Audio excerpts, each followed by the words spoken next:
মানুষের দুর্ব্যবহারে কষ্ট পাবেন না। যখন কাছের মানুষ আপনাকে কষ্ট দিবে, এবং কাছের মানুষ কষ্ট আপনাকে দিবেই, কাছের মানুষ আপনাকে বেশি কষ্ট দিবে জীবনে, তখন আপনি কষ্ট পাবেন না যদি আল্লাহর জন্য ওদেরকে ভালোবাসেন, যে আমি তো আল্লাহর জন্য এই কাজগুলো করছি, তারা শুকরিয়া আদায় করলেই বাকি আর না করলেই বাকি, তখন আপনি কষ্ট পাবেন না। দুইজন ব্যক্তি যারা আল্লাহর জন্য পরস্পরকে মহব্বত করে, এই দুইজন মানুষকে আল্লাহ পাক আরো সে ছায়া ছায়া দিবেন। পারা যাবে ইনশাল্লাহ। 5 নাম্বার, সেই ব্যক্তি যে এত গোপনে দান সাদাকা করে, যার বাম হাত জানে না ডান হাত কি সাদাকা করেছে। পারা যাবে? এখন তো ওই যে মাশাআল্লাহ আমরা নাম লিখাই আর সাদাকা করি, তাই না? অমুকে 10,000, অমুক সাহেব 20,000, অমুক 500। প্রথমে বড় বড় নোটের সাদাকা হয়। আমি অবশ্যই এটা জানতাম না, মাঠে নেমে বুঝতে পারছি। প্রথমে বড় বড় ফিগার বলে, কে কে দিবেন 5,000 হাত তোলেন, 5,000 লিখাও। তারপর কে কে দিবেন 1,000 হাত তোলেন, কে কে দিবেন 500 হাত তোলেন, নাম টাম লিখা হয়। পরে লাস্টে বলে যে কালেকশন করছে, আচ্ছা খুচরা গুলো দেন। পরে খুচরা গুলো দেওয়া হয়। জানিয়ে দান করা যায়। অনেক সময় এমন হয়েছে, নবী সাল্লাল্লাহু আলাইহি ওয়াসাল্লাম বলেছেন, কার ঘরে কি আছে রিয়া চলে আসতে পারে মনের মধ্যে, যে আমি 10,000 দিয়েছি, মানুষ আমার নাম জানলো। রিয়া আসতে সময় লাগে না। কেমন করে আসে? আল্লাহ নবী বলেছেন সাল্লাল্লাহু আলাইহি ওয়াসাল্লাম, অন্ধকার রাতে কালো পাথরের উপরে কালো পিঁপড়া হেঁটে গেলে যেমন বোঝা যায় না, রিয়া এমন ভাবে আপনার কলবে আসতে পারে। কিভাবে ঠেকাবেন আপনি? আপনি বুঝতেই পারবেন না। এই যে আপনারা সেলফি তুলতে চান, ছবি তুলতে চান, ভালোবাসেন, আমি জানি ভালোবাসেন, ভালোবাসার অতিরিক্ততা প্রদর্শন করতে চান, একটাই ভয় করি, সেটা হলো রিয়া। রিয়া বা অহংকার যদি পেয়ে বসে, তার দ্বারা দিনে কোনো খেদমত সম্ভব না। আলেমদেরকে নিয়ে, বক্তাদেরকে নিয়ে, দায়ীদেরকে নিয়ে, আল্লাহর পথের যারা মুজাহিদা করে, এদেরকে নিয়ে অতিরিক্ত মাত্রায় বাড়াবাড়ি করবেন না। আল্লাহর ওয়াস্তে অতিরিক্ত মাত্রায় বাড়াবাড়ি করবেন না। যত বেশি করবেন, তত তাদের প্রতি মানুষের চোখ লাগবে, এবং চোখ লাগা সত্য, তত তাদের ভিতরে রিয়া আসতে পারে, অহংকার আসতে পারে। কারণ আমরা অত্যন্ত দুর্বল ইমানের মানুষ। আমরা যারা এই যুগে বসবাস করছি, সবাই খুবই দুর্বল ইমানের মানুষ। এই জন্য রিয়া অহংকারের সুযোগ দিয়ে না। মুসাফা করেন, ওকে ফাইন, ছবি টবির সংস্কৃতি বাদ দিয়ে দেন, আমি বারবার নিষেধ করি, তারপরেও আপনার এই কাজগুলো করেন। এতে কোনো ফায়দা নাই, ক্ষতি ছাড়া কোনো উপকার নাই, ক্ষতি ছাড়া কোনো উপকার নাই। এমনকি বিনা কারণে যারা চিত্র অঙ্কন করে বা ছবি তৈরি করে, এদেরকে শাস্তি দেওয়া হবে। হাদিস আছে, ওলামায়ে কেরামকে জিজ্ঞাসা করে প্রাণ সঞ্চার করতে বলা হবে, যে এর মধ্যে প্রাণ ঢোকাও। এটা আমাদের সংস্কৃতি না তো। মূর্তি, ছবি, ভাস্কর্য বা যে উপাসনা গুলো করা, এগুলো আমাদের সংস্কৃতি নয়, এগুলো অন্য কালচার থেকে এসেছে। আমাদের সংস্কৃতি হচ্ছে আমল গোপন করে ফেলা, নিজেকে হাইড করা, গোপন করে রাখা। আল্লাহ পাক বোঝার তৌফিক দেয় তরুণ প্রজন্মকে। মনে কষ্ট নিবেন না, এটা বাস্তবতা। এগুলো করলে আমাদের মনের মধ্যে রিয়া অহংকার চলে আসে। আল্লাহর ওয়াস্তে আমাদেরকে মুখলেস ভাবে দিনের পথে কাজ করতে দেন। শান্ত থাকেন, এত আবেগী হয় না, এত অতি উৎসাহী হয় না। শান্ত থাকেন, রিল্যাক্স থাকেন। দিনের বিজয় একদিনে এক তাকবীরে হবে না, একদিনে দিনের বিজয় হবে না। আস্তে আস্তে আস্তে আস্তে দিন এগিয়ে যাবে ইনশাআল্লাহ। আল্লাহ পাকের একটা সুন্নাহ, আল্লাহ পাকের একটা চিরন্তন সুন্নাহ হচ্ছে, হুটহাট কিছু আল্লাহ পাক করেন না। দিন থেকে রাত হয় কি ধাপ করে হয়? আস্তে আস্তে আস্তে আস্তে রাত হয়। খেয়াল করে দেখেছেন? তারপর যখন দিন হবে, রাত আস্তে আস্তে কেটে যাবে, দিন আস্তে আস্তে আসবে। ধাপ করে সূর্যোদয় হয়? হয় না। এটা আল্লাহ সুন্নাহ, একবারে কিছু হয় না।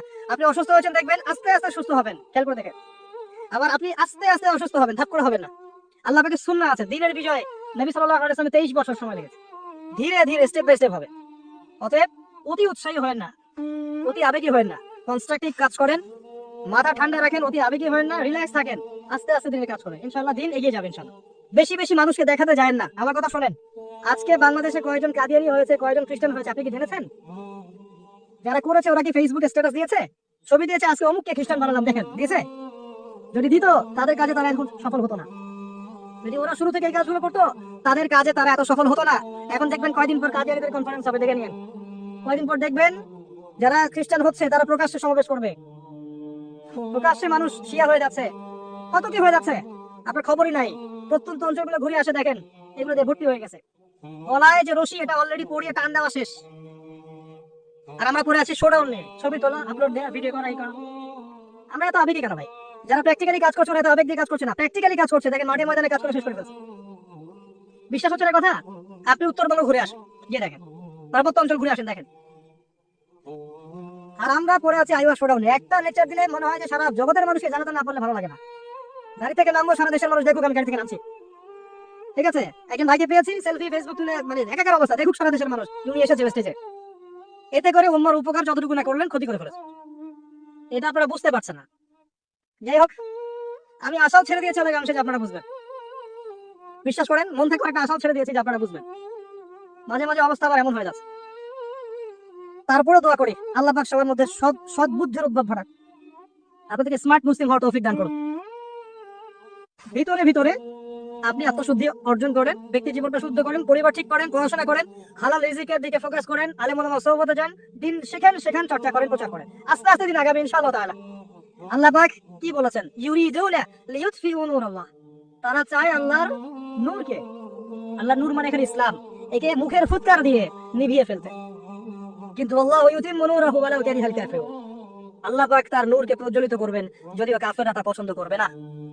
হুয়াল্লাযী আরসালা রাসূলাহু বিল হুদা ওয়া দীনিল হক লিইয়ুযহিরাহু আলা দীনি কুল্লি, তিনি সে আল্লাহ যিনি তার রাসূলকে পাঠিয়েছেন দ্বীনে হক সহ এবং হেদায়েত সহ, যাতে করে ইসলাম অন্য সমস্ত দ্বীনের উপর বিজয়ী হতে পারে।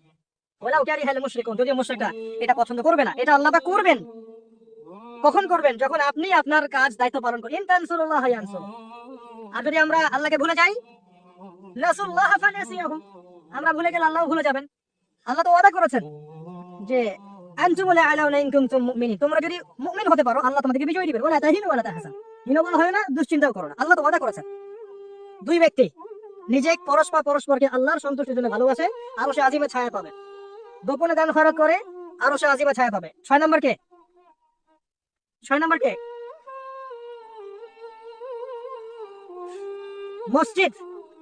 মসজিদের সাথে যাদের কলব অন্তর জুড়ে থাকে, এরা হচ্ছে এক শ্রেণী। আমি সিরিয়াল 1 নাম্বার বলছি ন্যায় পরায়ণ বাদশা, 2 নাম্বার যুবক যার যৌবনকালটা আল্লাহর পথে সে কাটিয়ে দিয়েছে, 3 নাম্বার সুন্দরী নারী আহ্বান করেছে কিন্তু সে বলেছে আমি আল্লাহকে ভয় করি। দান খয়রাত করেছে এত গোপন ভাবে, ডান হাত বাম হাত জানে না ডান হাত কি দান করেছে। একটা মিস করেছি মাঝখানে, সেটা হচ্ছে এমন শ্রেণীর মানুষ যাদের হৃদয় বা কলব মসজিদের সাথে ঝুলন্ত থাকে, মানে এক ওয়াক্ত নামাজ পড়ে এসেছে, পরের ওয়াক্তে যাওয়ার জন্য মনটা ব্যাকুল থাকে। এমন 5 ওয়াক্ত নামাজের সংখ্যা আমাকে দেখান কতজন। এবং যারা পড়ছি তারাও নামাজ বুঝে পড়ছে কিনা, নামাজে দিল লাগে কিনা, নামাজ পড়ে তৃপ্তি হচ্ছে কিনা, নামাজ পড়েও হারাম ছাড়তে পারছে কিনা, এগুলো খেয়াল করে। ফজর এশায় কয়জন আসছে খেয়াল করে, এগুলো ইম্পর্টেন্ট জিনিস, বেসিক জিনিস। আরেকটা হচ্ছে 7 নাম্বার, যে আল্লাহর স্মরণে যেই ব্যক্তিরা গোপনে চোখের পানি ফেলতে পারে, আল্লাহকে স্মরণ করেছে গোপনে নীরবে নিভৃতে, চোখ দিয়ে দরদর করে পানি পড়ছে, এই চোখ জাহান্নামের আগুন দেখবে না ইনশাআল্লাহ। এই 7 শ্রেণীর মানুষকে আল্লাহ পাক তার আরশের ছায়া দিবেন। আমরা কি আরশের ছায়া পেতে চাই? আল্লাহ পাক আমাদের এই 7 শ্রেণীর অন্তর্ভুক্ত হওয়ার তৌফিক এনায়েত করুন, আমিন। আমি আলোচনার শেষে 7টা পয়েন্ট আপনাদেরকে ধরবো। আমি জিজ্ঞাসা করবো কারা বলতে পারেন, শুধু হাত উঁচু করবেন, এখন না, শেষের দিকে একটু পরে।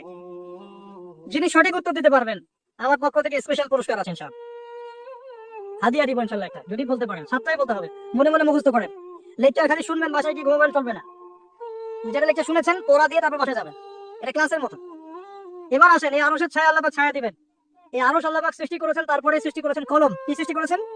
কলম সৃষ্টি করে বলেছেন উক্তুব, কলম বলেছে না একটু, কলম তুমি লিখো। কলম বলেছে আমি কি লিখবো? আল্লাহ পাক বলেছেন কিয়ামত পর্যন্ত যা হবে সব লিখে ফেলো। কিয়ামত পর্যন্ত যা হবে সব লেখা আছে, আপনার তাকদীর নিয়ে দুশ্চিন্তা করবেন না। এরপর আল্লাহ পাক সৃষ্টি করেছেন মহাবিশ্ব, কয় দিনে? 6 দিনে। ওয়াল্লাযী খালাকাস সামাওয়াতি ওয়াল আরদা ফি 6 আইয়াম, 6 দিনে আল্লাহ পাক মহাবিশ্ব সৃষ্টি করেছেন। সুম্মা ইস্তাওয়া আলাল আরশ, এরপর আরশে আজিমে সমাসীন হয়েছেন। এরপরে শুনেন, আল্লাহ পাক দীর্ঘদিন পর্যন্ত মানুষ সৃষ্টি করেন নেই। হাল আতা আলাল ইনসানি হিনুম মিনাদ দার লাম ইয়াকুন শাইআন মাযকুরা, এমন একটা সময় চলে গেছে যে মানুষ কোন আলোচ্য বিষয় ছিল না। পরে আল্লাহ পাক সৃষ্টি করেছেন মানুষকে। ওয়া ইয ক্বালা রাব্বুকা লিল মালায়েকা ইন্নী জাইলুন ফিল আরদি খলিফা, খলিফা করে পাঠিয়েছেন। খলিফাকে এটা একটা বুঝতে হবে। খলিফা দাউদ আলাইহিস সালামকে বলা হয়েছে। আল্লাহ পাক সূরা সাদে বলেছেন ইয়া দাউদ, হে দাউদ, ইন্না জাআলনাকা খলিফাতান ফিল আরদ, আমি তোমাকে পৃথিবীতে খলিফা করে পাঠিয়েছি। তোমার কাজ কি? তোমার কাজ হচ্ছে ফাহকুম বাইনান নাসি বিল হক, মানুষের মাঝখানে হকের মানদণ্ডে বিচার ফয়সালা করো। যারা আল্লাহর বিধান অনুযায়ী মানুষের মাঝখানে বিচার ফয়সালা করে এরা আল্লাহর খলিফা। যারা মানুষের মাঝখানে আল্লাহর বিধান দ্বারা বিচার ফয়সালা করে না তারা আল্লাহর খলিফা নন। কথা বুঝতে পারছেন? ওয়ালা তাতাবিউল হাওয়া, নিজের প্রবৃত্তির অনুসরণ করো না, তাহলে এটা তোমাকে আল্লাহর পথ থেকে বিচ্যুত করবে। আর যারা আল্লাহর পথ থেকে বিচ্যুত হয়ে গেছে তাদের জন্য অপেক্ষা করছে যন্ত্রণাদায়ক শাস্তি, বিমা নাসু ইয়াউমাল হিসাব, এই কারণে যে তারা হিসাবের দিন ভুলে গেছে। খলিফার ফাংশন আল্লাহর বিধান দিয়ে বিচার ফয়সালা করো। আসেন, এরপরে আল্লাহ পাক আদম আলাইহিস সালামকে নাম শিক্ষা দিলেন। আমি শেষ করে দিচ্ছি, ফিনিশিং এর দিকে আসছি, আপনারা একটু ধৈর্য ধরেন। আল্লাহ পাক আদম আলাইহিস সালামকে সমস্ত নাম শিক্ষা দিয়েছেন, এমন কোন নাম নাই যেটা আল্লাহ পাক তাকে শিক্ষা দেন নাই। ওয়া আল্লামা আদাম আল আসমাআ কুল্লাহা, আমি আদমকে সমস্ত নাম শিক্ষা দিয়েছি।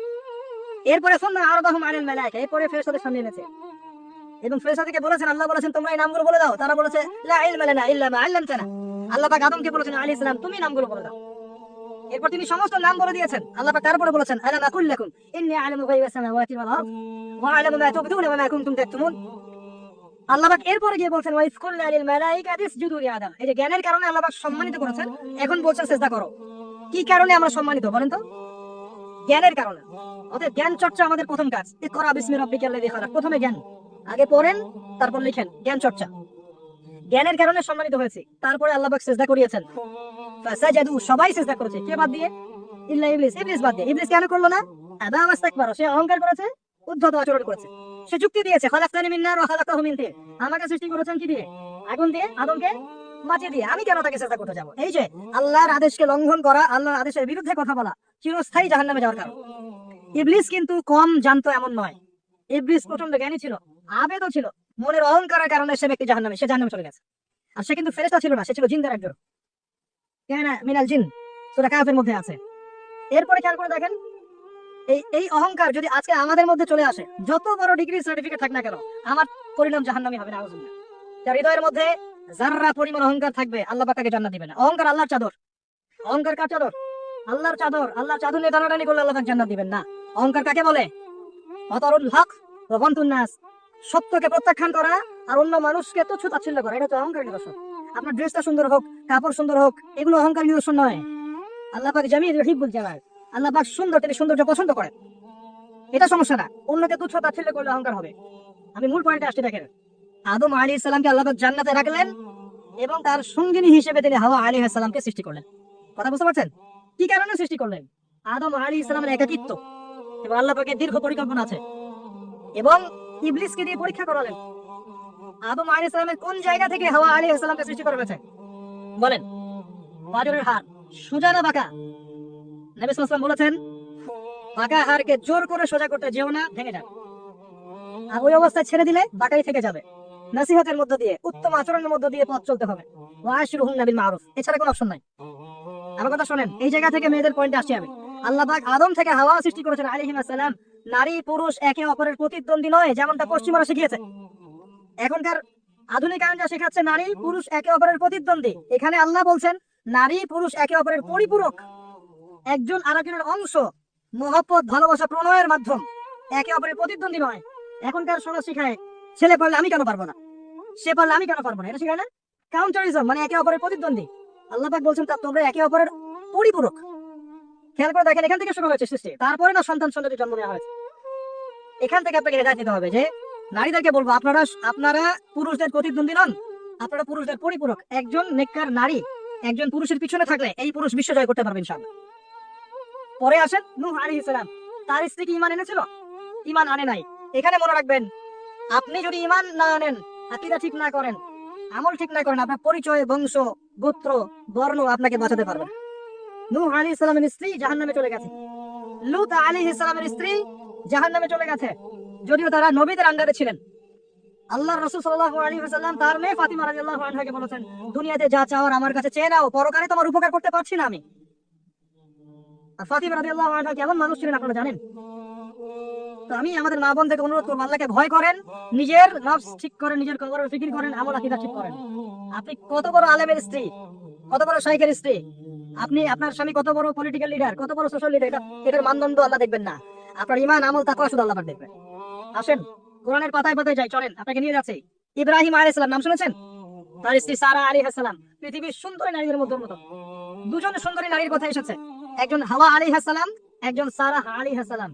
আমাদের এইসব সুন্দরী নারীদের চেয়ে হাজার গুণ সুন্দরী ছিল, অত্যন্ত সুন্দরী।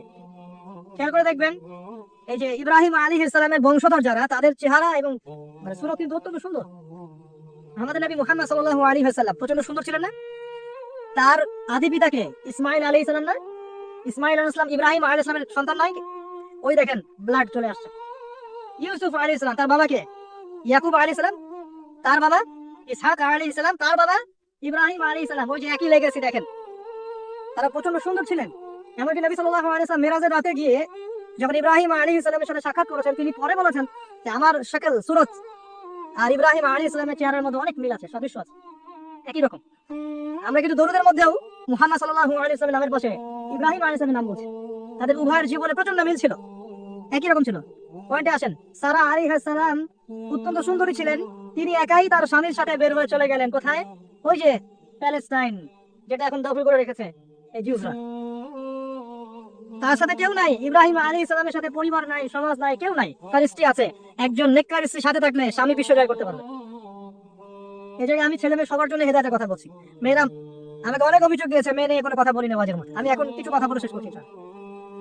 সারা আলাইহিস সালাম যখন যাচ্ছেন, একজন লম্পট রাজা, মনে আছে, লম্পট একজন বাদশা তাকে ভোগ করতে চেয়েছিল, তুলে নিয়ে কিডন্যাপ করেছে। এই সময় ইব্রাহিম আলাইহিস সালাম মাজুর ব্যক্তি, নামাজে দাঁড়িয়ে গেছেন, আল্লাহর কাছে সাহায্য চাচ্ছেন। এটাই নবীর সুন্নাহ। কোনো সমস্যা করলে নামাজে দাঁড়িয়ে যেতেন। আর আমরা এখন সমস্যায় পড়লে হামু শুরু করি, তাই না? আর এদিকে সারা আলাইহিস সালাম আল্লাহর কাছে দোয়া করছেন, আল্লাহ তুমি যদি জেনে থাকো আমি আমার সতীত্ব আমার স্বামীর সামনে কাউকে দেই নাই, তাহলে আজকে এই জালিমের হাত থেকে আমাকে রক্ষা করো। হাত বাড়াতে না বাড়াতেই তার হাত অবশ্যই পড়ে গেছে। সুবহানাল্লাহ। তিনবার চেষ্টা করেছে, তিনবার বেহুশ হয়ে পড়ে গেছে। এই সারা আলাইহিস সালামের মতো সতীত্ব রক্ষাকারী জেনারেশন কি এখন আছে? এখন তো নিজে নিজে সতীত্ব বিলিয়ে দিতে পারলে বাঁচে। এমনকি কেউ যদি নাও নেয় সতীত্ব, দেখা যায় যে নগ্ন ছবি তুলে ইমো, ফেসবুক, হোয়াটসঅ্যাপে আপলোড দিয়ে শেষ করে গেছে। তাই করছে না? ভিডিও কলে প্রেম হচ্ছে, আপনার এই যে গার্লফ্রেন্ড বয়ফ্রেন্ডের সাথে কফি খাচ্ছে, বিছানায় যাচ্ছে, ডেটিং করছে। বিয়ের আগে সব শেষ, বিয়ের পরে যখন এরা কোনো ঘরে যাবে, ওই ঘরে কি সুখ আসবে, শান্তি আসবে? মা বোনদেরকে বলবো, আর আমাদেরকে খেয়াল রাখতে হবে, আমরা যেন আমাদের ঘরে সারা আলাইহিস সালামের মতো মেয়ে স্ত্রী তৈরি করতে পারি। আল্লাহ তৌফিক দান। দেখেন সতীত্বের পাওয়ার, আল্লাহ পাক হাত অবশ করে ফেললেন। এবার ওই বাচ্চা হাদিয়া দিচ্ছে হাজারা আলাইহিস সালামকে, ঠিক আছে? হাজারা আলাইহিস সালামকে ইব্রাহিম আলাইহিস সালাম বিয়ে করলেন, কি জন্য করলেন? সন্তানের জন্য। বাই দ্য ওয়ে, এখন আবার একাধিক বিয়ে যদি কেউ করে ফেলে, তাকে সমাজে বা বাঁকা চোখে দেখা হয়, তার মনে চরিত্র সমস্যা আছে। কিন্তু বিয়ে না করে বিয়ের আগে 10টা প্রেম করলে কোনো সমস্যা নেই, বিয়ের আগে 1000টা জেনা করলে কোনো সমস্যা নাই, পতিতালয়ে গেলে সমস্যা নাই, প্রিমিক্সিং গেলে সমস্যা নাই, গার্লফ্রেন্ডকে নিয়ে ঘুরতে গেলে, ডেটিং করলে কোনো সমস্যা নাই। আবার বিয়ে করে ঘরে স্ত্রী থাকতেও বাইরে পরকীয়া করলে কোনো সমস্যা নেই। এগুলিকে আমরা উন্মুক্ত করছি, কিন্তু কেউ সাহস করে যদি কোনো বিধবার দায়িত্ব নেয়, কোনো তালাকপ্রাপ্তার দায়িত্ব নেয়, কোনো অসহায় দায়িত্ব নেয়, তাকে খারাপ চোখে দেখা হয়। এই হলো আমাদের সাইকোলজি। অথচ আল্লাহ পাক এই বিধানটা দিয়েছেন কোরআন এবং সুন্নাহয়। যাই হোক, তার জন্য শর্ত আছে, শর্ত পূরণ না হলে করবেন না, কখনো ফরজ নয়। কিন্তু কেউ যদি শর্ত পূরণ করে করতে পারে, তাকে ডিসকারেজ কেন করতে যাবেন? সমাজ চেঞ্জ হয়ে গেছে। হাজরা আলাইহিস সালাম, এখান থেকে আমি আমাদের মা বোনদেরকে এবং আমাদেরকে একটা হেদায়েতের কথা বলবো ইনশাআল্লাহ। হাজরা আলাইহিস সালামের ঈমান, আমল, তাওয়াক্কুল দেখেন। তার গর্ভে আল্লাহ পাক সন্তান দিলেন ইসমাঈল আলাইহিস সালামকে। এবার আল্লাহ পাক বলছেন রেখে আসো, কোথায়? ওই মক্কায় জনমানব শূন্য জায়গায় রেখে আসলেন। সাথে আছে সামান্য পানি, কিছু খেজুর রেখে আসছেন, এবং ইব্রাহিম আলাইহিস সালাম পিছনে হেঁটে চলে যাচ্ছেন। হাজরা আলাইহিস সালাম বলছেন, আইনা তাযহাবু ইয়া ইব্রাহিম, আপনি কোথায় যাচ্ছেন হে ইব্রাহিম? আপনি আমাদেরকে জনমানব শূন্য জায়গায় ফেলে কোথায় চলে যাচ্ছেন? ইব্রাহিম আলাইহিস সালাম কিচ্ছু বলছেন না, বুকের মধ্যে পাথর। স্ত্রী সন্তানকে জনমানব শূন্য জায়গায় রেখে গেলে কি ভালো লাগবে? কেন? বুকের মধ্যে পাথর, চুপ করে আছেন। এক পর্যায়ে হাজরা আলাইহিস সালাম বলছেন, আপনি কি আল্লাহর আদেশে এই কাজটা করছেন? তখন তিনি বলছেন, হ্যাঁ, নাম, এতটুকু বলেছেন, আমি আল্লাহর আদেশে করছি। এবার এই দেখেন, হাজরা আলাইহিস সালাম বলছেন, যদি আল্লাহর আদেশে আপনি করে থাকেন, তাহলে আল্লাহ কোনোদিনও আমাদেরকে ধ্বংস করবেন না ইনশাআল্লাহ। তাওয়াক্কুল। আমি আপনাকে বুঝাই, এখানে কোনো মানুষ নাই, কোনো খাবার নাই, কোনো পানিও নাই, তারপরে তিনি বলছেন আল্লাহ ধ্বংস করবেন না। আপনি কি বুঝতে পারছেন কি অবস্থা? এবার খাবার পানি শেষ হয়ে গেল, সাই করছেন সাফা টু মারওয়া, মারওয়া টু সাফা, শুধু এক ফোঁটা পানির জন্য। কাকে খাওয়াবেন? বাচ্চাকে। এই দৌড়টা আল্লাহ পাকের কাছে এত পছন্দ হয়েছে, কিয়ামত পর্যন্ত হজের মধ্যে আল্লাহ পাক রেখে দিয়েছেন এটা। আপনি সাই করছেন, এটা কার সুন্নাহ? হাজরা আলাইহিস সালামের। হজের ম্যাক্সিমাম কাজগুলি তাদের পরিবারে কেন্দ্রিক। জামরায় পাথর নিক্ষেপ করা, এই যে তাওয়াফ করছেন, মাকাম ইব্রাহিমে দাঁড়িয়ে নামাজ পড়ছেন, সব কিন্তু এই বংশের সাথে জড়িত। এই ইসমাঈল আলাইহিস সালাম, এই হাজরা আলাইহিস সালামের গর্ভ থেকে এসেছেন। যেমন মা তেমন সন্তান। ইসমাঈল আলাইহিস সালামকে তার বাবা মানুষ করেননি, তাকে মানুষ করেছেন তার মা। বাবা কিন্তু অনেক দূরে প্যালেস্টাইনে, মাঝে মাঝে আসেন, মাঝে মাঝে যান। কথা বুঝতে পারছেন? এরকম মায়ের গর্ভ থেকেই এমন সন্তান পাওয়া সম্ভব, যে সন্তানকে তার বাবা বলছেন যে ইয়া বুনাই ইন্নী আরা ফিল মানামি আন্নী আযবাহুক, হে আমার সন্তান, আমি স্বপ্নে দেখেছি আমি তোমাকে জবাই করছি, ফানজুর মাযা তারা, তোমার রায় কি আমাকে বলো।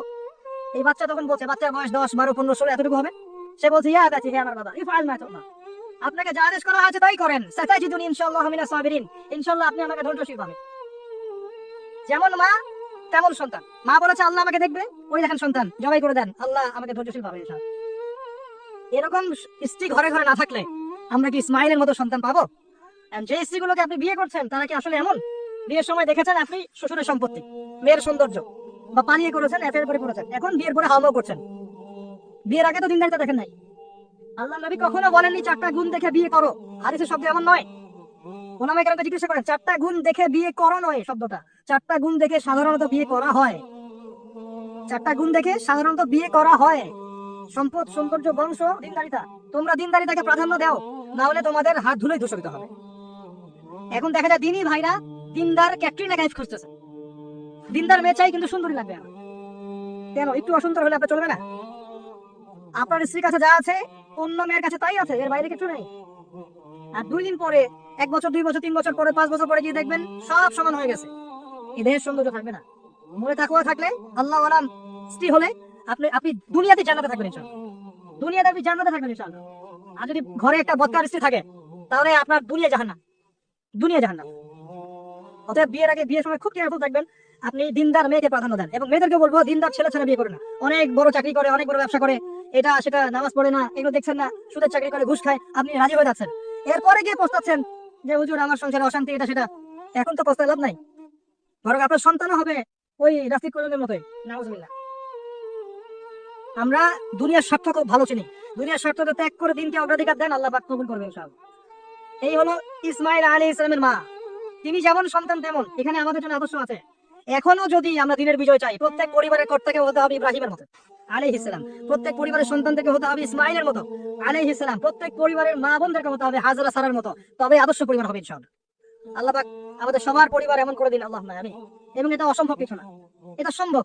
এটা করতে গেলে আপনাকে সরকার প্রশাসন বাধা দিবে না, আপনাকে পিছাবে না, কিছু করবে না। এটা আপনার উপরে, এটা আপনি করতে পারেন। ইসলাম সংসদে আপনি করতে পারেন, চেষ্টা করেন। আল্লাহ পাক তৌফিক এনায়েত করুন। আর কয়েকটা আমি নসিহত করে শেষ করছি মেয়েদের জন্য। সেটা হচ্ছে, পরে চলে আসেন মারিয়াম আলাইহিস সালাম। তার সতীত্ব এত পবিত্র ছিল, আল্লাহ পাক তাকে মিরাকেল বানিয়েছেন। তার গর্ভে ঈসা ইবনে মারিয়ামকে জন্ম দিয়েছেন। খেয়াল করে দেখেন, ফেরাউন, মনে আছে ফেরাউন? তার ঘরে একজন ইমানদার মহিলা ছিল না? নবী সাল্লাল্লাহু আলাইহি ওয়াসাল্লাম মেরাজে গিয়েছেন, সেখানে দেখেছেন বেশিরভাগ অধিবাসী জাহান্নামে নারী। এর মধ্যেও তিনি একটা সুগন্ধ পাচ্ছেন জান্নাতের। তিনি জিজ্ঞাসা করলেন এই সুগন্ধ কোত্থেকে আসছে? তখন জিবরাইল আলাইহিস সালাম তাকে জানিয়ে দিলেন, এটা ফেরাউনের সেই যে দাসী, যাকে ফেরাউন হত্যা করেছিল ঈমানের কারণে, ওর ঘর থেকে, জান্নাতের সেই ঘর থেকে সুগন্ধ আসছে। ফেরাউনের ঘরেও মুমিনা নারী থাকতে পারে, তাহলে আমাদের ঘরে থাকতে পারে না? থাকতে পারে। ফেরাউনের ঘটনা মনে পড়লো যে মুসা আলাইহিস সালাম, তার মা সন্তানকে ভাসিয়ে দিয়েছিলেন না সিন্ধুকে, মনে আছে? আল্লাহ পাক ওই সন্তানকে তার কোলে আবার ফিরিয়ে দিয়েছেন, মনে আছে? এখানে একটা শিক্ষা আছে। প্রিয় মা বোনরা, আপনারা যদি আপনাদের সন্তানকে আল্লাহর পথে দেন, আল্লাহ পাক আপনার চক্ষু শীতল করে দিবেন ইনশাআল্লাহ। ওই সন্তানকে ঘুরিয়ে এমন একটা অবস্থান দিয়ে আপনার কাছে নিয়ে আসবেন, আপনি ওকে দেখে পরিতৃপ্ত হয়ে যাবেন। এখানে নসিহত আছে। তিনি ভাষাতে পারছিলেন না, মন কাঁদছিল। আল্লাহ পাক মনটাকে কিন্তু নরম করেছেন, শক্ত করেছেন, মনটা শক্ত করেছেন। তারপরে আল্লাহ পাক ওখানে একটা ইলহাম করেছেন, তিনি ভাসিয়ে দিয়েছেন। তারপরে আল্লাহ পাক ওই সন্তানকে আবার তার কোলে ফিরিয়ে দিয়েছেন দুধ পান করানোর জন্য। ঘটনাটা পড়ে দেখেন। আপনি যদি আপনার সন্তানকে আল্লাহর পথে দেন, আপনার সন্তানকে যোগ্য করে আল্লাহ আপনার সামনে নিয়ে এসে দাঁড় করিয়ে দেবেন ইনশাআল্লাহ। আপনি দেখে চোখ শীতল করে ফেলবেন। আল্লাহর উপর ভরসা রাখেন। মুসা আলাইহিস সালামের কথা একটা ঘটনা মনে পড়লো। তিনি যখন ওই যে ঘুষি দিয়ে একজন মরে গেছে, তিনি চলে গেলেন ওই কওমে শুআইব মাদিয়ানে, সেখানে গিয়ে বসে আছেন এবং দেখছেন 2 জন মেয়ে পানি আনার জন্য এসেছে, তাই না? পানি আনতে পারছে না, তিনি গিয়ে হেল্প করলেন। এই মেয়ে দুটো দিয়ে শুআইব আলাইহিস সালামকে বললেন যে হুয়া রাজুলুন কাওয়িয়ুন আমিন, একজন ব্যক্তিকে দেখেছি সে খুব কওয়ি, শক্তিশালী এবং আমিন, বিশ্বস্ত। শুআইব আলাইহিস সালাম পাঠালেন তাকে ডেকে নিয়ে আসো। এবার এই যে মেয়েটা হেঁটে হেঁটে আসছে, এদিকে মুসা আলাইহিস সালাম গাছের আড়ালে বসে দোয়া করছেন, রব্বি ইল্লি লিমা আনজালতা ইলাইয়া মিন খায়রিন ফাকির। এই মেয়ে হেঁটে হেঁটে এসে মুসা আলাইহিস সালামকে বলছেন, আমার বাবা আপনাকে ডাকছেন। এই মেয়েটার হেঁটে হেঁটে আসাটাকে আল্লাহ পাক সূরার মধ্যে বলেছেন। এই মেয়েটা লাজুক পায়ে হেঁটে হেঁটে এসেছে। কিভাবে? লাজুক ভঙ্গিতে সে হেঁটে হেঁটে এসে বলেছে, আমার বাবা আপনাকে ডাকছেন। কথা বুঝতে পারছেন? এই লজ্জাশীলতা এখনকার মেয়েদের মধ্যে আপনি আমাকে দেখান। এই লাজুক ভঙ্গিতে হেঁটে আসা মেয়েদের, যে হাঁটাটাও পর্দা, মেয়েদেরকে কে বুঝাবে হাঁটার মধ্যেও পর্দা আছে? কে বুঝাবে যে গলার ভয়েসে পর্দা আছে, চোখের চাহনিতে পর্দা আছে? একটা মেয়ে সবকিছু ঢেকেছে, মনে করেন চোখটা ঢাকে নাই, এই চোখ দুটো দেখেই একটা ছেলে তার প্রেমে পড়তে পারে। একটা ছেলে হিসেবে বলছি, এটা সম্ভব।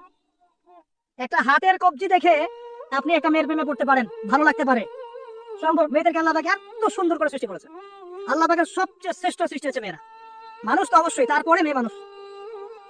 এই নারী আপনার হয়ে জান্নাতের মাধ্যম হবে, অথবা আপনার জীবনের সবচেয়ে বড় ফিতনা হবে। কারণ নবী সাল্লাল্লাহু আলাইহি ওয়াসাল্লাম বলেছেন, আমি পুরুষদের জন্য মহিলাদের চেয়ে বড় কোনো ফিতনা রেখে যাচ্ছি না। প্রচন্ড বড় ফিতনা হতে পারে, সাবধান।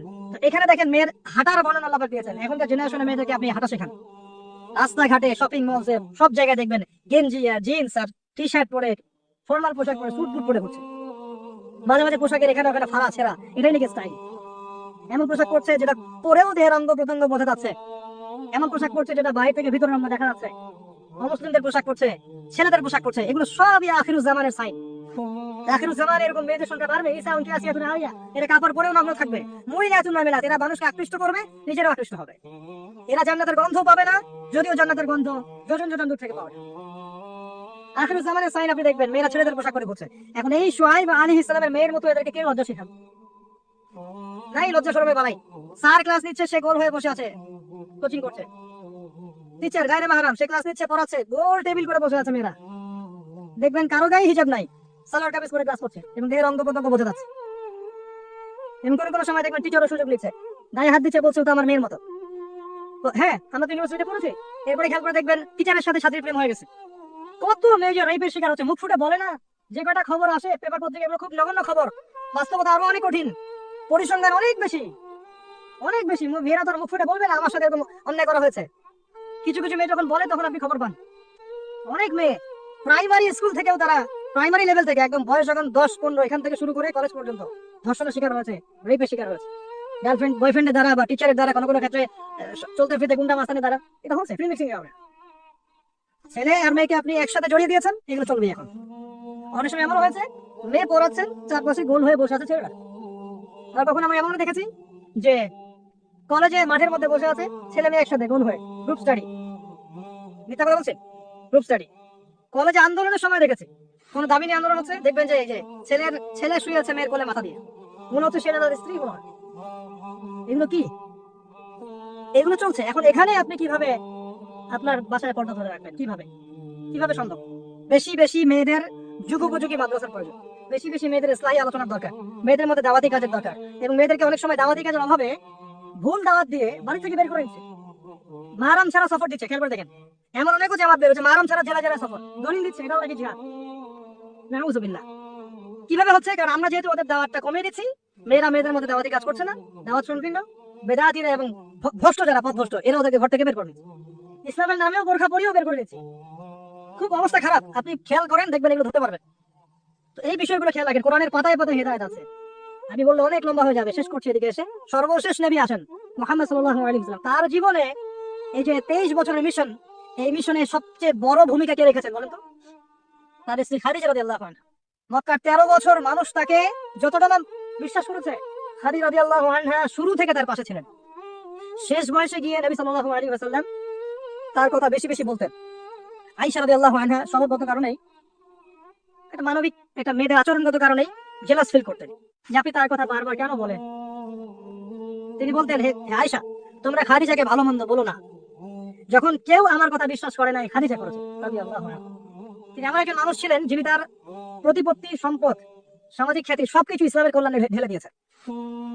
হেরা গুহায় নবী সাল্লাল্লাহু আলাইহি ওয়াসাল্লাম যখন বসে থাকতেন, তিনি গিয়ে খাবার পানি দিয়ে আসতেন। হেরা গুহায় একবার উঠে দেখেন কত উঁচু, কত কষ্ট। আমরা যুবক বয়সে উঠতে পারবো না, এখন সহজ, তারপরেও কষ্ট আছে। এখন না হয় সহজ, ওই সময় কি শিখেছিল? তিনি এভাবে উঠতেন, খাবার দিতেন। চিন্তা করে দেখেন, একজন নারী কাজটা করতেন।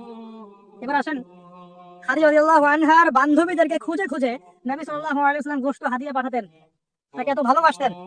জিবরাইল আলাইহিস সালাম এসে খাদিজা রাদিয়াল্লাহু আনহাকে সালাম দিয়েছেন। নবীজিকে বলেছেন, ওই যে খাদিজা আসছে ইয়া রাসূলুল্লাহ, তিনি যখন আসবেন তাকে বলবেন যে জিবরাইল আলাইহিস সালাম তাকে সালাম দিয়েছেন। এবং আল্লাহ পাক তার জন্য জান্নাতে এমন একটা ঘর নির্মাণ করেছেন যেখানে কোনো হট্টগোল নাই, কোনো শোরগোল নাই। খাদিজা রাদিয়াল্লাহু আনহা, তার ইন্তেকালে নবী সাল্লাল্লাহু আলাইহি ওয়াসাল্লাম অত্যন্ত ব্যথিত হয়েছিলেন, অত্যন্ত ব্যথিত হয়েছিলেন। তার বয়স তখন কত? 23। খাদিজা রাদিয়াল্লাহু আনহার বয়স তখন 40, বিয়ের সময়। কোন ছেলে কি সাধারণত এত বছর মানে মহিলাকে বিয়ে করতে চাইবে? নবী সাল্লাল্লাহু আলাইহি ওয়াসাল্লাম করেছেন। তাদের মাঝে এত হৃদ্যতা, ভালোবাসা ছিল যেটা অন্য কোথাও ছিল না। হ্যাঁ, পরবর্তীতে আয়েশা রাদিয়াল্লাহু আনহার ক্ষেত্রেও নবী সাল্লাল্লাহু আলাইহি ওয়াসাল্লাম বলেছেন যে আমার মন আয়েশার দিকে বেশি টানে, এই কারণে তোমরা আমাকে ভর্ৎসনা করো। মানুষের মন সব দিকে সমান তো হবে না, কারো দিকে একটু বেশি ঝুঁকবে, এই জন্য তোমরা আমাকে ভর্ৎসনা করো। আয়েশা রাদিয়াল্লাহু আনহা, যতগুলো হাদিস আপনি জানছেন এর মধ্যে ম্যাক্সিমাম হাদিস যে কয়েকজন রাবী বর্ণনা করেছেন তার মধ্যে একজন হচ্ছেন আয়েশা রাদিয়াল্লাহু আনহা। এই ঘরের হাদিসগুলো কার থেকে জানলেন? আয়েশা রাদিয়াল্লাহু আনহা থেকে। ইসলামের খেদমতে আয়েশা রাদিয়াল্লাহু আনহার যে ভূমিকা, আমাদের এই সেকুলার সোসাইটির সমস্ত নারীকে একত্রিত করলে কোনো খেদমত আসবে না। আসবে? তিনি স্বামীর অকৃতজ্ঞ হয়, লানত করে, অভিশাপ দেয়, বুক চাপড়ায়, মাতম করে এবং আল্লাহ এবং তার রাসূলের অবাধ্য হয়। 4টা কারণ এসেছে মোটামুটি ভাবে। মৃত্যুবরণ করলে কেউ তারা মাতম করে, গাঁত পাত থাপড় দেয়, চাপড়ায়, জামা কাপড় ছিঁড়ে ফেলে, অনেক ক্ষেত্রে এমন করে। এই কারণে মাইয়াতকে শাস্তি দেওয়া হয়। মা বোনদেরকে এটা ত্যাগ করতে হবে। এরপরে স্বামীর অকৃতজ্ঞ হয়, স্বামী সারা জীবন যদি তার জন্য কাজ করে, তার জন্য তার ভরণ পোষণের ব্যবস্থা করে, একদিন যদি কোনো কিছু ভালো না পায় বলে বসে সারা জীবন তোমার কাছে কিছুই পেলাম, এবং বেশি বেশি অভিশাপ দেয়, ঝগড়া লাগলেই গালিগালাজ অভিশাপ দিয়ে বসে, এই কাজগুলো যদি তারা ত্যাগ করতে পারে ইনশাল্লাহ তারা বেশি বেশি জাহান্নামে যাবে না। তবে তাদের বেশি বেশি জাহান্নামে যাওয়ার বর্তমান মডার্ন একটা কারণ হচ্ছে ফেমিনিস্ট রেভলিউশন। ভালো করে শোনেন, ফেমিনিস্ট রেভলিউশন সেই কারণ যার কারণে এখনকার নারীদেরকে আপনি বাসায় রাখতে পারছেন না পর্দায়। এর কারণে মেয়েরা বাইরে বের হয়ে যাবে, ফ্রি মিক্সিং এ যাবে, পর্দা ছেড়ে দিবে, নামাজ কালাম দেখবেন ঠিক ঠিকানা নাই, দেখবেন দিনের জ্ঞান অর্জন করবে না, বেশি বেশি হারাম রিলেশনশিপে লিপ্ত হবে, জেনা বাড়বে, ধর্ষণ বাড়বে, পরকীয়া বাড়বে, আস্তে আস্তে তারা জাহান্নামে। এটা হচ্ছে ফলাফল। এটাই সেই কারণ যার কারণে বেশিরভাগ নারী জাহান্নামে যাবে। খুব সতর্ক থাকবেন। কোনো কোনো ক্ষেত্রে দেখা যায় সামান্য দুনিয়ার স্বার্থে তারা নগ্ন হয়ে মডেলিং করতেও দ্বিধাবোধ করছে না, নগ্ন হয়ে ফিল্মগুলোতে কাজ করতেও দ্বিধাবোধ করছে না, ইজ্জত বিলিয়ে দিয়ে টাকা কামাই করতে দ্বিধাবোধ করছে না। কোনো কোনো ক্ষেত্রে দেখা যায় এগুলোকে তাদের ব্রেইন ওয়াশ করা হয়েছে, এগুলো সামাজিক সোসাইটির মধ্যে এগুলো আপনার ডিগনিটির মাধ্যম, সম্মানের মাধ্যম, এগুলো বলা হচ্ছে। এই বিষয়গুলো খেয়াল রাখবেন, এই বিষয়গুলো খেয়াল রাখবেন আল্লাহর রাস্তে। এগুলো সম্মানের মানদণ্ড নয়। সম্মানের মানদণ্ড আপনার ঈমান, আমল, তাকওয়া এবং আপনার সতীত্ব। একবার সতীত্ব চলে গেলে কখনো ফিরে আসবে না। আল্লাহ পাক বসে তৌফিক দান করেন। আর সর্বশেষ কথা হচ্ছে এই উম্মতের নারীদের জন্যই নবী সাল্লাল্লাহু আলাইহি ওয়াসাল্লাম 4টা কাজের সুসংবাদ দিয়েছেন। 4টা কাজ করতে পারলেই জান্নাতের যে কোনো দরজা দিয়ে ইচ্ছা তারা প্রবেশ করতে পারবে। বাসায় গিয়ে এই হাদিসটা শুনিয়ে দিয়েন। 1 নাম্বার, তারা যদি 5 ওয়াক্ত নামাজ পড়তে পারে, 5 ওয়াক্ত নামাজ টাইম টু টাইম পড়তে পারে। 2 নাম্বার, তারা যদি রমজান মাসের সাওম রাখতে পারে। 3 নাম্বার, তারা যদি লজ্জাস্থানের হেফাজত করতে পারে, মানে পর্দা করতে পারে। এখানে আমি খাস পর্দা বোঝাচ্ছি, ডিজিটাল পর্দা বোঝাচ্ছি না, খাস পর্দা বোঝাচ্ছি। পোশাক এমন হবে না যেটা পরলে শরীরের কাঠামো বোঝা যায়, এমন পোশাক চলবে না। পোশাক এমন হবে না যেটা পরলে বাইরে থেকে ভেতরের অঙ্গ দেখা যায়। পোশাক এমন হবে না যেটা অমুসলিমদের সাথে সাদৃশ্য আছে। আর পোশাক এমন হবে না যেটা পুরুষদের পোশাক। তারা যদি তাদের লজ্জাস্থানকে হেফাজত করতে পারে। আর 4 নাম্বার, যদি স্বামীর আনুগত্য করতে পারে। এই 4টা কাজ যে নারী করতে পারবেন ইনশাআল্লাহ জান্নাতের যে কোনো দরজা দিয়ে ইচ্ছা প্রবেশ করতে পারবেন ইনশাআল্লাহ তাআলা। আমরা পারিবারিক ক্ষেত্রে স্বামীদেরকে অনুরোধ করবো, আমাদের অনেক দোষ আছে, স্বামী ভাই পিতাদেরকে অনুরোধ করবো যে মেয়েদেরকে ছোটবেলা থেকে পড়াশোনা শেখায়। কন্যা সন্তান হলে মুখটা কালো করার দরকার নাই, তারা আমাদের বোঝা নয়, বরং তারাই দেখবেন ওমর, খালিদ, ওসমান, আলীর মতো সন্তান জন্ম দেবে ইনশাআল্লাহ। তাদের গর্ভ থেকেই সন্তান জন্ম হবে ইনশাআল্লাহ। সন্তান মেয়ে হলে মুখটা কালো করার প্রয়োজন নেই। আমরা ওদেরকে দিন শিক্ষা দিব, উপযুক্ত পরিবেশ দিব, নিরাপত্তা দিব, নিরাপদ পরিবেশে দিন শেখার ব্যবস্থা করবো। এটা আমাদের উপর দায়িত্ব। তাদেরকে সম্পত্তির অধিকার দিতে হবে, এটা আমাদের উপর দায়িত্ব। জুলুম করা যাবে না, তাদের উপর জুলুম করা যাবে না। তাদের ব্যাপারটা ফিতরতটা হচ্ছে তারা একটু বক্র হবে, তাদের ফিতরত, তাদের চরিত্র স্বভাব হচ্ছে তারা একটু বক্র হবে। এটাকে মেনে নিয়েই চলতে হবে। ফিতরত এটা ওদের, তারা বক্র হবে, আপনাকে আমাকে মেনে নিয়েই চলতে হবে। আল্লাহ পাক তৌফিক দান করুন। এটা এই জায়গায় শয়তান এসে সুযোগ খুঁজবে, এই জায়গায় শয়তান সুযোগ খুঁজবে, এখানেই সবরের পরিচয় দিতে হবে। আল্লাহ পাক তৌফিক দান করুন। তাদের দিন শিক্ষা নিশ্চিত করার পর আমলের এখতিয়ার দিতে হবে। সারাদিন ওদেরকে দুনিয়ার কাছে ব্যস্ত করে রাখবেন না। আমরা ওদের উপর যত কাজের চাপ দিয়ে রাখি, এই কাজগুলো করার পর আমল করার ওদের ফুরসত থাকে না। কাজের চাপ কমিয়ে দেন। এতগুলো তরকারি কেন রান্না করতে হবে? 1টা 2টা করলে তাই না? সময় দেন ওদেরকে, সময় দেন। প্রতি বেলায় কেন চুলায় হাঁড়ি চলাতে হবে? নবী সাল্লাল্লাহু আলাইহি ওয়াসাল্লামের তো বাড়িতে 3 মাস কখনো চুলাই জ্বলে নাই, পরপর 2 বেলা তিনি কখনো পেট ভরে খাননি। আমাদের প্রত্যেক বেলায় কেন এত রান্না করতে হবে? ওদেরকে এত ব্যস্ত রাখবেন কেন? সময় দেন, পড়াশোনা করতে দেন, তালিম করতে দেন। 1 বেলা রান্না করেন, 3 বেলা খান। ওরা এত মার্কেটে ঘুরবে কেন? আমরা কি মরে গেছি নাকি? আমরা মাসের বাজার করে দিব, 1 মাসের বাজার আগে করা শেষ, বাসা থাকো, মাসের বাজার করে ফেলবে। রমজান আসছে, রমজান আসার আগেই সব শপিং শেষ। রমজান মাস আসার আগেই রমজান এবং ঈদের সব শপিং শেষ করে ফেলে। যতটুকু সামর্থ্য আছে এটাই করেন। রমজান মাস পুরো ইবাদতে কাটাবেন ইনশাআল্লাহ। ঘন ঘন মার্কেটে যাবেন না, বাড়ির মা বোনদেরকে এত মার্কেটে যেতে দিবেন না, বাসায় রেখে দিবেন। এত প্রয়োজন নাই তো আমাদের। বাসায় পরিবেশটাই মূল কথা। আমরা ওদের উপর অনেক জুলুম করে ফেলি, ওদের প্রতি ভ্রুক্ষেপ পড়ি না। দেখবেন নিজের স্ত্রীকে ভালো লাগে না, সারাদিন বাইরে যে মুভিজ দেখতে, পর্নোগ্রাফি দেখতে এবং ফ্রি মিক্সিং চলতে চলতে নিজের স্ত্রীর চেহারা ভালো লাগে। বিয়ের আগে যে 10টা প্রেম করে আসছে, এখন স্ত্রীর চেহারা ভালো লাগবে কেমন? হ্যাঁ, স্ত্রীর দিকে তাকাই না, ভ্রুক্ষেপ পড়ে না। আবার আমাদের স্ত্রীদেরকে দেখবেন অনেক সময় দেখা যায় যে বাইরে যাওয়ার সময় সাজুগুজু করে একা, স্বামীর জন্য কখনো সাজবেন। সাহাবায়ে কেরাম রাদিয়াল্লাহু আনহুম আজমাইন বাসায় ঢুকতেন, জিহাদের মাঠ থেকে ফিরতেন, দাওয়া দিয়ে ফিরতেন, আহলান সাহলান দাঁড়িয়ে থাকতেন স্ত্রীরা, আহলান সাহলান সুন্দর করে সেজে থাকতেন, পরিপাটি হয়ে থাকতেন। স্বামী আসতো, হাতে চুমু খেতেন, জড়িয়ে ধরতেন, হৃদ্যতা ভালোবাসা বাড়তো। একই প্লেটে খাবার খেতেন, বড় প্লেট ছিল, একসাথে খাবার খেতেন, মহব্বত বাড়তো। খাইয়ে দিতেন, হাতে খাইয়ে দিতেন, মহব্বত বাড়তো। কোলে শুয়ে কোরআন তেলাওয়াত করতেন, মহব্বত বাড়তো। নবী সাল্লাল্লাহু আলাইহি ওয়াসাল্লাম সেখানে কামড় দিতেন যেখানে আয়েশা রাদিয়াল্লাহু আনহা কামড় দিয়েছেন, মহব্বত বাড়তো। এরপরে সময় দিতেন পরিবারে, দিয়ে তারপরে তার অন্তরঙ্গ সম্পর্কে যেতেন। নবী সাল্লাল্লাহু আলাইহি ওয়াসাল্লাম স্ত্রীর সাথে দূর প্রতিযোগিতা করেছেন, চাঁদ দেখেছেন। এখানে দেখবেন আপনি যাচ্ছেন ঘরে, স্ত্রী আপনার দিকে তাকায় না, আপনিও তার দিকে তাকান। ও সাজেন আপনার জন্য, আপনি ওর কেয়ারও করেন না। আপনি বসে গেলেন ফেসবুক এই যে নিয়ে, স্মার্টফোন নিয়ে মুভিজ দেখেন, ও মাশাআল্লাহ কোটা গোটা করে শুরু করুন। কেউ কারোর সাথে সম্পর্ক নেই, 1 বছর যেতে না যেতেই বিয়ের ভালোবাসা মহব্বত সব শেষ। অথচ আল্লাহ পাক বলেছেন যে আলা বাইনাকুম মাওয়াদাতুন ওয়া রাহমা। এই হৃদ্যতা ভালোবাসা যদি জীবন্ত না করতে পারি, আমাদের পরিবারগুলোর মধ্যে কাঠামোটি থাকবে না। এবং এইসব পরিবেশে যে বাচ্চা কাচ্চারা বড় হবে, এরা আগামী দিনে উম্মার হাল ধরতে পারবে না। মুহাম্মদ সাল্লাল্লাহু আলাইহি সাল্লাম মানুষকে ভালোবাসতেন, কারণ ছোটবেলা থেকে তাকে ভালোবাসার পরিবেশে বড় করা হয়েছে। উমর রাদিয়াল্লাহু আনহু খুব কঠোর ছিলেন, কারণ ছোটবেলা থেকে তাকে কঠোরতার মধ্যে মানুষ করা হয়েছে। এই বিষয়গুলো মানুষের উপর প্রভাব বিস্তার করে। আমরা আমাদের মা বোনদেরকে রিকোয়েস্ট করব, 5 ওয়াক্ত সালাত ঠিকঠাক মতো আদায় করবেন, আপনারা সুযোগ করে দিবেন, দ্বীনি শিক্ষায় শিক্ষিত হবেন, মাদ্রাসার সাথে সম্পৃক্ততা রাখেন, মহিলাদের তালিমি হালাকা করেন, তাদের মাঝে দাওয়াতি কাজ করেন, পর্দার দিকে খেয়াল রাখেন। স্বামীদেরকে অনুরোধ করব, ভাইদেরকে বলবো, এবং আমি সন্তানদেরকে বলবো, মায়ের বোনের স্ত্রীদের দিকে খেয়াল রাখেন, তাদের দিন শিক্ষা নিশ্চিত করেন, তাদের পর্দা নিশ্চিত করেন, তাদেরকে দিন শেখান, বোঝান। আল্লাহ রাব্বুল আলামিন ইনশাআল্লাহ জান্নাতি পরিবার গড়ে দিবেন। এই পরিবারগুলো দিয়ে যখন সমাজ গঠিত হবে, এই সমাজ দেখবেন ইনশাআল্লাহ তাআলা একটা আলোকিত সমাজে পরিণত হবে ইনশাআল্লাহ আযজা ওয়া জাল। আজকে আমি আমার মনে হয় যথেষ্ট বলেছি। ইনশাআল্লাহ আগামী কোনো লেকচারে আল্লাহ যদি চান আরো কিছু বিষয় আপনাদের সাথে শেয়ার করব ইনশাআল্লাহ আযজা ওয়া জাল। আমরা সবশেষে আল্লাহর কাছে দোয়া করছি, আল্লাহ পাক আমাদের সবাইকে পবিত্র কোরআন এবং সুন্নাহ অনুযায়ী জীবন যাপন করার তৌফিক এনায়েত করুন। আমাদের প্রত্যেকের পরিবারটাকে আল্লাহ পাক জান্নাতের টুকরা হিসেবে পরিণত করুন। আল্লাহ পাক আমাদের সবাইকে দ্বীনের জ্ঞান অর্জন করার তৌফিক দান করুন, জানা অনুযায়ী আমল করার তৌফিক আল্লাহ পাক দান করুন। আল্লাহ পাক আমাদের মা বোনদেরকে খাস পর্দায় থাকার তৌফিক দান করুন, ভুল পথে থাকলে তওবা করে ফিরে আসার তৌফিক দান করুন। আল্লাহ পাক আমাদের সন্তানদেরকে ইসমাঈল আলাইহিস সালামের মতো মানুষ করার তৌফিক দান করুন। আমাদের প্রত্যেকের পরিবার আল্লাহ পাক হালাল রিজিক যথেষ্ট করে দিন, আমাদের বেকারত্ব দূর করে দিন, যাবতীয় অপসংস্কৃতি অন্যায় অত্যাচার থেকে আল্লাহ পাক আমাদেরকে বিরত রাখুন, আমাদেরকে সুদ ঘুষ জেনা ব্যভিচার থেকে আল্লাহ পাক বাঁচিয়ে রাখুন। আমাদের মধ্যে যারা অসুস্থ আছে সবাইকে আল্লাহ পাক শিফায়ে কামিলা দান করুন, যারা মারা গেছেন আল্লাহ পাক সবাইকে মাফ করে দিন, আমিন। এই যে ঘুমানোর সময় দোয়া দূর করে চোখটা বন্ধ করে ভাববেন, আদনান ভাই কথাটা বলে গেছে, একটু ভাবি। এই চোখ যদি ভাবতে পারেন আজকে বাসায় গিয়ে, আজকে ওয়াজ আমার সফর ইনশাআল্লাহ। এই যে 200 কিলো আসছি, আবার 200 কিলো যাবো ইনশাআল্লাহ সফর। কি ভাববেন প্রিয় ভাই? আমিও কিন্তু তরুণ, আমি কিন্তু বুড়া হয়ে যাই নাই। বুড়া হয়ে গেছে এখনো? আচ্ছা, আপনিও তরুণরা একটু ভাবে, চোখ বন্ধ করে ভাববেন যে আল্লাহ পাক আপনাকে সৃষ্টি করেছিলেন আল্লাহর ইবাদত করার জন্য। সূরা জারিয়াত 56 নম্বর আয়াত, ওয়া মা খালাকুল জিন্না ওয়াল ইনসা ইল্লা লিয়াবুদুন। 1 2 আল্লাহ পাক আপনাকে সৃষ্টি করেছিলেন যাতে করে আল্লাহর দ্বীনটাকে আপনি আল্লাহর জমিনে প্রচার করেন, প্রসার করেন, প্রতিষ্ঠা লাভ করেন। এই দুইটা আপনার কাজ ছিল। এখন আপনার বয়স হয়ে গেছে 30 বা 25, ধরে নেন যে আপনার হায়াত 60 বছর, তার মানে আপনার জীবনে বাকি আছে এখন 30 বছর।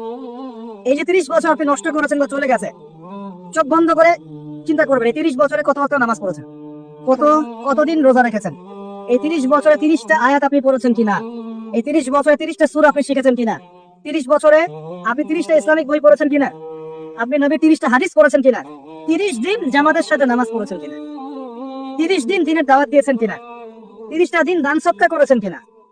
আমি খুব বেসিক কথা বলছি, আমি বলিনি আপনি 30 দিন 30টা যুদ্ধ করেছেন কিনা, এই কথা বলিনি। আমি আপনি বেসিক কথা বলছি, একদম বেশি প্রাইমারি কথা।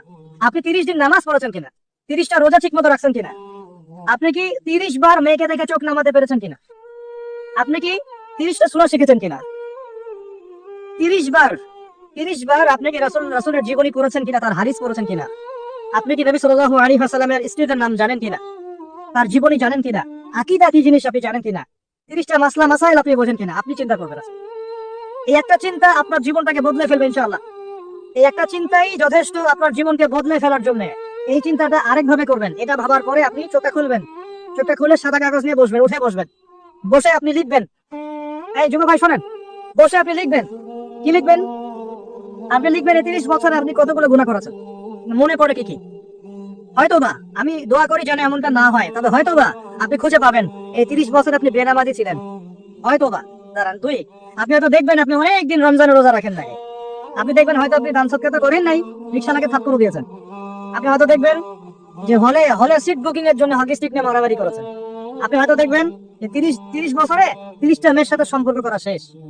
আপনি হয়তো দেখবেন যে আপনি অলরেডি পতিতালয়ে ভিজিট করে চলে আসছেন। আপনি 30 দিন, এই 30 বছরে 30 বার কমপক্ষে এই মাদকের আসরে বসেছিলেন, এবং 30 বছরের বহু সময় আপনি অনলাইনে নষ্ট করেছেন, পর্নোগ্রাফি দেখে নষ্ট করেছেন, গোপনে পার করেছেন, হ্যাঁ, আর অনেক কিছুই করেছেন। আপনি হয়তো খুঁজে পাবেন, মিথ্যা বলেছেন, প্রতারণা করেছেন, মাপে কম দিয়েছেন, অন্যের উপর অত্যাচার করেছেন। আপনি আপনার যৌবনকে কাজে লাগিয়ে, এই শক্তিটাকে কাজে লাগিয়ে আপনি ইসলামের বিরুদ্ধে চালনা করেছেন, হয়তো এটাও পান। এই একটা চিন্তা যদি করতে পারেন, এখন আপনার সামনে এখন রাস্তা দুটা, আপনার বাকি বয়স আছে এখন 30 বছর, বলে আসলে সময়ের কসম, আপনার সময়, আপনার জীবনের সময়টাকে মূল্যায়ন করতে হবে। সময়ের কসম হয় যদি আমার 30 বছর বাকি থাকে, এখন এই বাকি যা আছে কিনা আমিও জানি না, কেউ জানে? অনিশ্চিত পরীক্ষার হল, কেউ জানে না খাতা কখন কেড়ে নেওয়া হবে। আর এটা কারাগারের জীবন, মানে কারাগারে বসে কেউ নিজের মন গড়া পদ্ধতিতে চলতে পারে না, যেরকম রুটিন সেরকম চলতে হয়। কারাগারের জীবনে বসেই আপনি সুদ খাচ্ছেন, কারাগারে বসে ঘুষ খাচ্ছেন, কারাগারে বসেই জানা করছেন, কারাগারে বসে বেনামাজি থাকছেন, কারাগারে বসেই হোয়াটসঅ্যাপে মেসেঞ্জারে মেয়েদের সাথে প্রেম করছেন, কারাগারে বসে। কারাগারের জীবন, কারাগারের জীবন যদি বাকি থাকে আর 20-30 বছর, আপনার সামনে এখন রাস্তা তিনটা। এক, আপনি কি গতানুগতিক যেভাবে চলেছেন সেভাবেই শেষ করবেন জীবনটা? যদি শেষ করে দেন, তাহলে পৃথিবীর ইতিহাস থেকে আপনার নাম একদিন মুছে যাবে। আপনি একাই কবরে শুয়ে থাকবেন, আপনার আত্মা ইল্লিনে না গিয়ে সিজ্জিনে চলে যাবে, পৃথিবীর কোনো মানুষ আপনাকে মনে রাখবে না, আপনি একা একাই আযাব ভোগ করতে থাকবেন, কেউ আপনাকে বাঁচাতে আসবে না। এবং এই আযাব একবার শুরু হলে কোনোদিনও শেষ হবে না, কোনোদিনও না, কবরেও, হাসরেও, বারযাখেও এবং আপনার জাহান্নামে। এটা একটা অপশন। 2 নম্বর অপশন, আপনি নিজেকে সংশোধন করলেন, সংশোধন করে গতানুগতিক মুসলিম হলেন। গতানুগতিক মুসলিম যেমন, হ্যাঁ তওবা করেছি, এখন আমি মাশাআল্লাহ 5 ওয়াক্ত নামাজ টুকটাক পড়ার চেষ্টা করি, আমি মিথ্যা কথা বলি না, আমি হালাল খাওয়ার চেষ্টা করি, হ্যাঁ আমি পার্ট টাইম কিছু দাওয়াতি কাজ করি, এবং আমি আমার পরিবার নিয়ে সুখে শান্তিতে বসবাস করার চেষ্টা করছি। আমি কোনো ঝুঁকির মধ্যে যাই না, ঝুঁকিতে যাই না, মানে আমি সব কাজে অদেশ করি কিন্তু ঝুঁকিতে যাই না, মানে কোনো কিছু এমন কোনো কিছু করি না যাতে আমার উপর কোনো বিপদ আসে, এটা আমি চাই। গতানুগতিক মুসলিম চলছে। আর একটা হচ্ছে সমাজ পরিবর্তনকারী মুসলিম। এরা কেমন?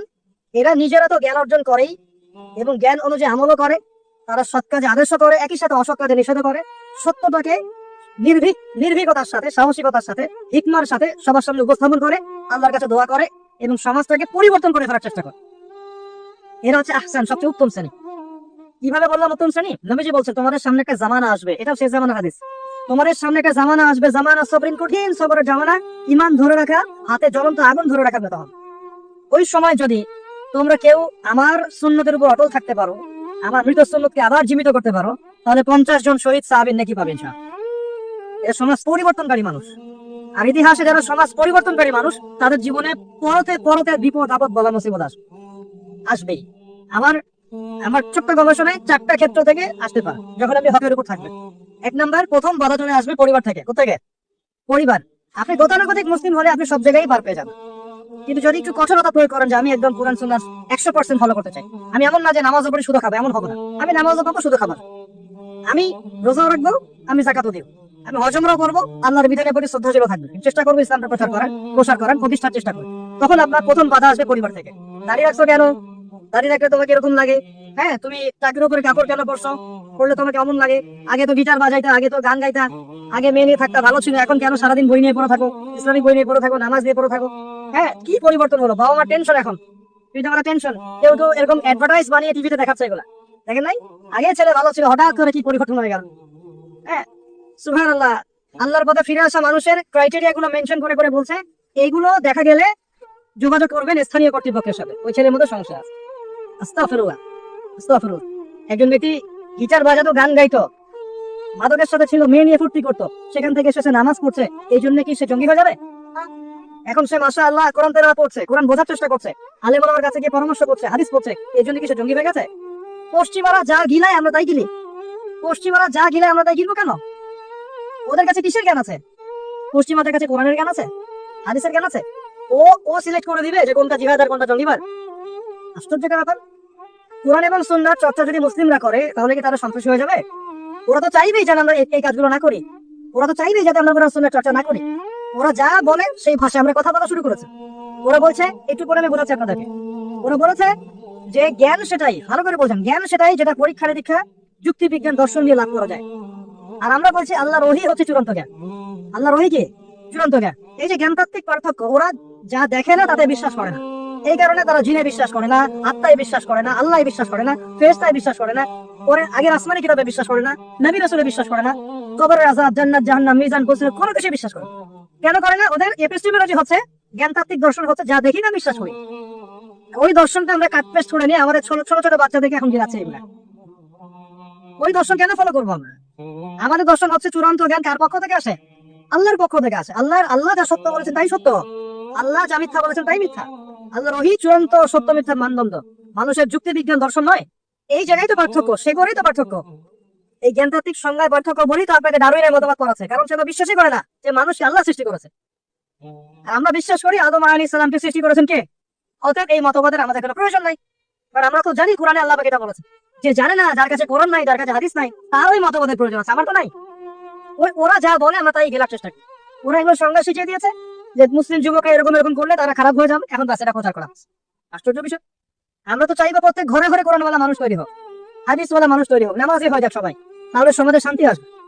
একজন নামাজি ব্যক্তি বেশি ভদ্র হয় না বেনামাজি ভদ্র হয় বলেন? নামাজ মানুষকে শৃঙ্খলা শেখায় না, কোরআন মানুষকে মানবতা শেখায় না। কোরআন সুন্নাহর কোনো জায়গায় কি বলা আছে নিরপরাধ কোনো মানুষকে হত্যা করতে হবে? বরং আমি তাকে আয়াত বললাম, কেউ যদি একজন মানুষের জীবন বাঁচায়, সূরা মাইদা আল্লাহ পাক বলেন, কেউ যদি একজন মানুষের জীবন বাঁচায় সে যেন পুরো মানব জাতিকে বাঁচালো, বলি আলহামদুলিল্লাহ। আর কেউ যদি কোন মানুষকে অন্যায়ভাবে হত্যা করে সে যেন পুরো মানব জাতিকে হত্যা করে।